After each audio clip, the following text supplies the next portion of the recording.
Good morning students, with continue our chapter 1 भौतिक जगत। Previous video में हम लोगों ने प्रकृति के मूलभूत बलों के बारे में पढ़ा। हमने बताया कि प्रकृति में मूल रूप से 4 बल होते हैं। पहला बल जो था वो गुरुत्वीय बल था, दूसरा बल जो है वो विद्युत चुंबकीय बल है, तीसरा बल जो है वो नाभिकीय बल है, और चौथा और सबसे लास्ट का जो बल है वो है दुर्बल या क्षीण बल या फिर दुर्बल या क्षीण अन्योन्य क्रियाएं। ये दुर्बल या क्षीण अन्योन्य क्रियाएं कुछ विशेष परिस्थितियों में संपन्न होती हैं। रेडियो एक्टिव अभिक्रियाओं में इन अभिक्रियाओं को देखा जा सकता है, इन क्रियाओं को देखा जा सकता है। रेडियो एक्टिव होते क्या हैं? रेडियो एक्टिव ऐसे पदार्थ होते हैं जिनका विघटन स्वतः होता है, जो अपने आप टूटते रहते हैं, उन्हें हम रेडियो एक्टिव कहते हैं, और यही गुण रेडियो एक्टिवता कहलाता है। तो जितनी भी रेडियो एक्टिव क्षय की परिघटनाएं होती हैं, जितनी भी रेडियो एक्टिव क्षय की अभिक्रियाएं होती हैं, उनके अंदर दुर्बल या क्षीण अन्योन्य क्रियाएं होती हैं। अब आप कहेंगे कि रेडियो एक्टिव अभिक्रियाएं होती क्या हैं? रेडियो एक्टिव अभिक्रियाओं में नाभिक के अंदर जो प्रोटॉन और न्यूट्रॉन होते हैं उनका रूपांतरण होता है, नाभिकीय विघटन होता है। तो यहाँ पर रेडियो एक्टिव अभिक्रियाएं होंगी तो रेडियो एक्टिव अभिक्रियाओं के दौरान प्रोटॉन न्यूट्रॉन में बदलता है और न्यूट्रॉन प्रोटॉन में बदलता है। अब यहाँ पर प्रोटॉन का न्यूट्रॉन में बदलना और न्यूट्रॉन का प्रोटॉन में बदलना 2 क्रियाओं के द्वारा दर्शाया जाता है, जिसे हम बीटा प्लस या बीटा माइनस विघटन कहते हैं। 3 तरह के पार्टिकल्स होते हैं, अल्फा पार्टिकल, बीटा पार्टिकल और गामा पार्टिकल। यहाँ पर बीटा को जो हम रिप्रेजेंट करते हैं, बीटा 2 प्रकार के होते हैं, ध्यान से समझिएगा क्योंकि नई चीज़ है। बीटा को हम 2 प्रकार से रिप्रेजेंट करते हैं, एक तो बीटा माइनस और एक बीटा प्लस। जो बीटा माइनस होता है वो इलेक्ट्रॉन को रिप्रेजेंट करता है, और जो बीटा प्लस होता है ये पॉजिट्रॉन को रिप्रेजेंट करता है। इसको हम कहते हैं सॉरी, इसको हम कहते हैं पॉजिट्रॉन। तो यहाँ पर जो है बीटा माइनस है ये इलेक्ट्रॉन को रिप्रेजेंट कर रहा है और बीटा प्लस पॉजिट्रॉन को रिप्रेजेंट करता है। तो यहाँ जब दुर्बल या क्षीण अन्योन्य क्रिया की बात की जाती है तो दुर्बल या क्षीण अन्योन्य क्रियाओं के लिए हम कहते हैं कि अन्योन्य क्रियाएं केवल कुछ विशिष्ट घटनाओं में ही संपन्न होती हैं, जैसे नाभिक का क्षय द्वारा विघटन।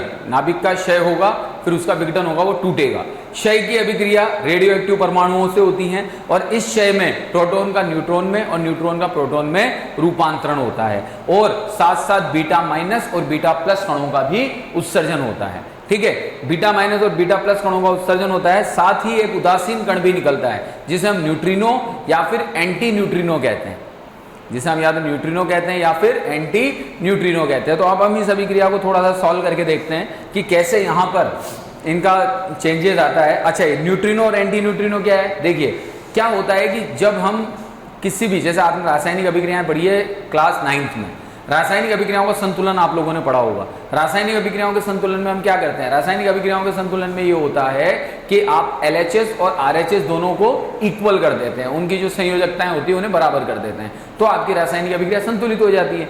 यहाँ भी वही अभिक्रियाओं को संतुलित करने के लिए इन पार्टिकल्स को काम में लिया गया, क्योंकि अगर इन पार्टिकल्स को हम काम में नहीं लेते थे तो यहाँ पर जो रेखीय संवेग संरक्षण थे, रेखीय संवेग का जो संरक्षण नियम है जो भी हम आगे पढ़ेंगे, वो संरक्षित नहीं हो पा रहा था।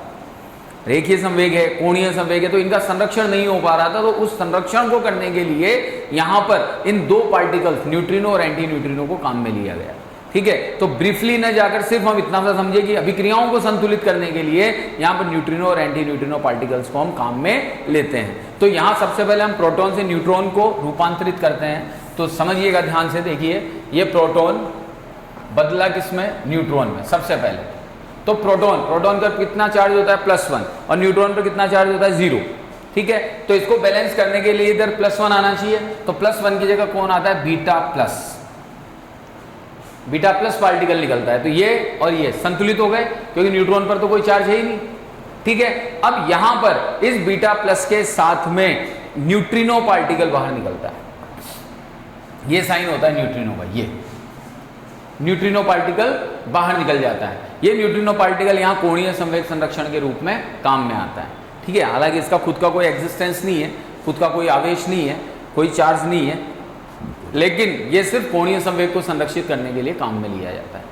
इसी तरह से जब न्यूट्रॉन का प्रोटॉन में रूपांतरण होता है तो न्यूट्रॉन पर कितना चार्ज है? 0, प्रोटॉन पर कितना चार्ज है? 1। तो इसको संतुलित करने के लिए क्या आएगा? बीटा माइनस, क्योंकि बीटा माइनस इलेक्ट्रॉन की तरह है, इलेक्ट्रॉन पर -1 चार्ज होता है। ठीक है, तो -1 और +1 मिलकर 0 हो गया, और यहाँ पर जो पार्टिकल निकलता है वो निकलता है एंटी न्यूट्रिनो। न्यूट्रिनो और एंटी न्यूट्रिनो एक दूसरे के प्रतिकण होते हैं, इनको विपरीत कण बोला जाता है। ये एक दूसरे के क्या कहलाते हैं? प्रतिकण।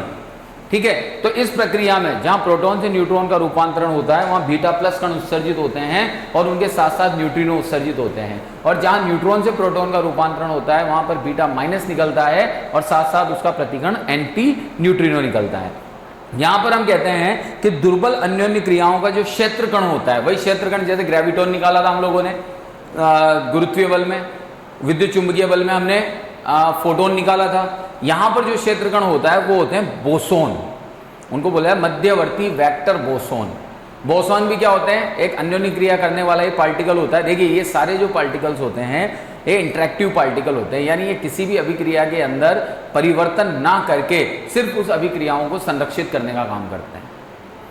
उस अभिक्रिया में कोई परिवर्तन नहीं करेंगे, कोई रोल प्ले नहीं करेंगे, लेकिन उसे सिर्फ संरक्षित कर देंगे। तो ये पार्टिकल्स वो होते हैं। तो यहाँ पर मध्यवर्ती बोसोन जो लिया जाता है, इंटरमीडिएट वेक्टर बोसोन जो लिया जाता है, जिसे हम W या फिर Z से रिप्रेजेंट करते हैं। बोसोन को हम किससे रिप्रेजेंट करते हैं, W या फिर Z से। तो इससे हम बोसोन को रिप्रेजेंट करते हैं। तो ये क्षेत्र कण होता है किसका, दुर्बल अन्योन्य क्रियाओं का। ओके, तो ये आपके 4 मूलभूत बल हो गए। इसके बाद में हमने एक छोटी सी टेबल बनाई है। इस टेबल के अंदर मैंने चारों बलों के बारे में आपको बताया है कि आपेक्षिक प्रबलता, गुरुत्वीय बल है तो गुरुत्वीय बल की आपेक्षिक प्रबलता 1 होती है। इसकी जो परास है वो अनंत होती है, मतलब अनंत तक जाता है ये। इसके बाद में इसका जो क्षेत्रकण होता है वो ग्रेविटोन होता है। और गुरुत्वीय बल सभी पिंड जिनके पास द्रव्यमान है उन पर कार्य करता है। कभी तो हम फॉर्मूला लिखते हैं F=gm1m2/r², न्यूटन का गुरुत्वीय नियम, क्लास 9 में पढ़ा है हम लोगों ने। तो जितने भी द्रव्यमान वाले कण हैं उनके ऊपर ये गुरुत्वीय बल लागू होता है। इसके बाद में हमने विद्युत चुंबकीय बल लिखा। इसकी जो प्रबलता होती है वो 10⁻36 होती है। इसकी भी जो परास होती है वो अनंत होती है। इसका जो क्षेत्रकण होता है वो फोटोन होता है। और ये सब आवेशित कणों पर क्रिया करता है, यानी जो इसका क्रिया क्षेत्र होता है वो समस्त आवेशित कण होते हैं। ठीक है। इसके बाद में हम जो तीसरा लेते हैं वो लेते हैं नाभिकीय बल। नाभिकीय बल 10⁻39 होता है। इसकी जो परास होती है वो अत्यंत लघु होती है। क्यों? क्योंकि ये सिर्फ नाभिक के अंदर काम करता है। इसकी जो परास है वो 10⁻14 मीटर मानी जाती है। इसका जो क्षेत्रकण होता है वो होता है पायोन। ये भी वही इंटरेक्टिव पार्टिकल है, पायोन। ठीक है, जिसे पाई मैसोन भी कहते हैं। और जो इसका यहाँ पर क्रिया क्षेत्र होता है वो सिर्फ न्यूक्लियन होते हैं, यानी ये प्रोटॉन और न्यूट्रॉन के बीच में ही क्रिया करता है, क्योंकि प्रोटॉन और न्यूट्रॉन को हम न्यूक्लियन कहते हैं। इसके बाद में जो लास्ट आता है वो है आपका दुर्बल अन्योन्य क्रिया। दुर्बल अन्योन्य क्रिया की जो परास है वो 10⁻14 होती है। आपेक्षिक प्रबलता होती है वो जो 10⁻14 होती है। इसका भी जो परास होता है वो अत्यंत लघु होता है। इसका जो क्षेत्रकण है वो बोसोन होता है, W और Z। ठीक है। तो और यहाँ पर जो ये क्रियाएं होती है वो मूल कणों के मध्य में होती है। मूल कण कौन कौन होते हैं, प्रोटॉन न्यूट्रॉन। तो इस तरह से हम यहाँ पर फाइनली प्रकृति के चारों मूलभूत बलों के बारे में पढ़ चुके हैं। अब इसके बाद में हम आते हैं संरक्षण नियमों पर, कि संरक्षण नियम कौन कौन से होते हैं। तो संरक्षण नियमों के बारे में हमने पढ़ रखा है, जिसमें सबसे पहला जो संरक्षण नियम आता है ऊर्जा संरक्षण। ऊर्जा संरक्षण नियम क्या कहता है? ऊर्जा संरक्षण नियम ये कहता है कि ऊर्जा को ना तो नष्ट किया जा सकता है और ना ही उत्पन्न किया जा सकता है। इसे केवल एक रूप से दूसरे रूप में रूपांतरित किया जा सकता है। जैसे कहीं ऊंचाई से पानी जब नीचे गिरता है, तो जब पानी ऊंचाई पर स्थित था तो उसके अंदर स्थितिज ऊर्जा थी। जब उसने नीचे गिरना शुरू किया तो वो स्थितिज ऊर्जा कन्वर्ट हुई गतिज ऊर्जा में, और जब वो नीचे पहुंच गया तो गतिज वापस कन्वर्ट हो गई स्थितिज में। इसका मतलब स्थिति से गतिज, गतिज से स्थितिज, रूपांतरण लगातार हो रहा है। तो ये ऊर्जा संरक्षण नियम कहलाता है। दूसरा नियम है आपके संरक्षण का आवेश संरक्षण नियम। आवेश संरक्षण नियम क्या कहता है कि आवेश ना तो नष्ट किया जा सकता है और ना ही उत्पन्न किया जा सकता है। इसे केवल एक वस्तु से दूसरी वस्तु में स्थानांतरित किया जा सकता है।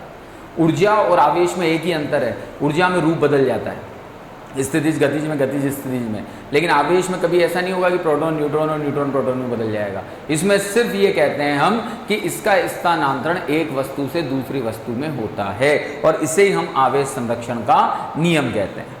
ठीक है। अब यहाँ पर हम बात करते हैं कि जितने भी संरक्षण नियम, जैसे अब रेखीय संवेग संरक्षण नियम की हम बात करते हैं। रेखीय संवेग संरक्षण नियम क्या था? रेखीय संवेग संरक्षण नियम ये कहता है कि बाह्य बल की अनुपस्थिति में किसी भी निकाय का कुल संवेग संरक्षित रहता है। ये न्यूटन का द्वितीय नियम है।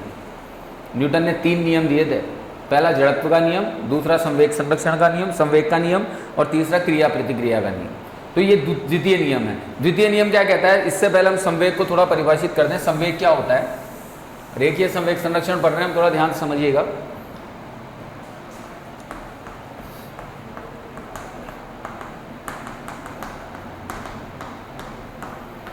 सबसे पहले हम संवेग की बात करते हैं।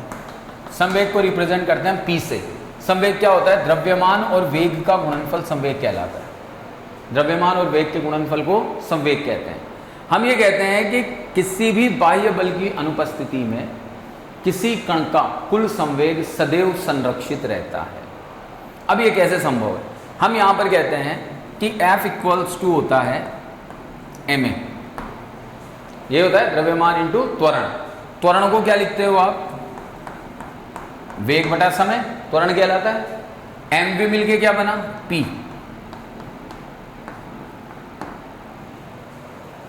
ठीक है, तो यहां पर हम ये कह रहे हैं कि P अपॉन T यानी समय के सापेक्ष आप संवेग में परिवर्तन देख रहे हो। इसको कैसे पढ़ेंगे? समय के सापेक्ष संवेग में परिवर्तन। तो इसे लिखने के लिए हम एक संक्रिया का उपयोग करते हैं जिसे अवकलन कहते हैं। यह भी हम जब मैथमेटिकल फिजिक्स पढ़ेंगे उसमें पढ़ाऊंगा आपको। तो एक प्रक्रिया होती है जिसे हम अवकलन कहते हैं, और अवकलन का जो सिंबल होता है वो d/dt, इसे संकारक बोलते हैं। इसे क्या बोलते हैं? संकारक। यानी समय के सापेक्ष किसी भी राशि का अवकलन, समय के सापेक्ष किसी भी राशि में परिवर्तन, यह हमें देखना है। तो यहां समय के सापेक्ष हम किस में परिवर्तन देख रहे हैं? संवेग में। ठीक है, तो समय के सापेक्ष संवेग में परिवर्तन किसके बराबर है? बल के बराबर। अब हमने ये कहा कि बाह्य बल ही अनुपस्थित है।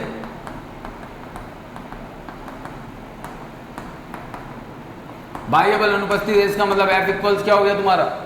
0। F अगर 0 हो गया तो dp/dt बराबर क्या हो गया? 0। dp/dt बराबर 0 होने का मतलब है कि समय के सापेक्ष जो संवेग था उसमें कोई परिवर्तन ही नहीं हो रहा भाई, उसमें कोई परिवर्तन ही नहीं हो रहा। और जिस राशि में परिवर्तन नहीं होता वो राशि कौन सी होती है? कांस्टेंट, नियत। उस राशि को क्या कहते हैं हम? कांस्टेंट।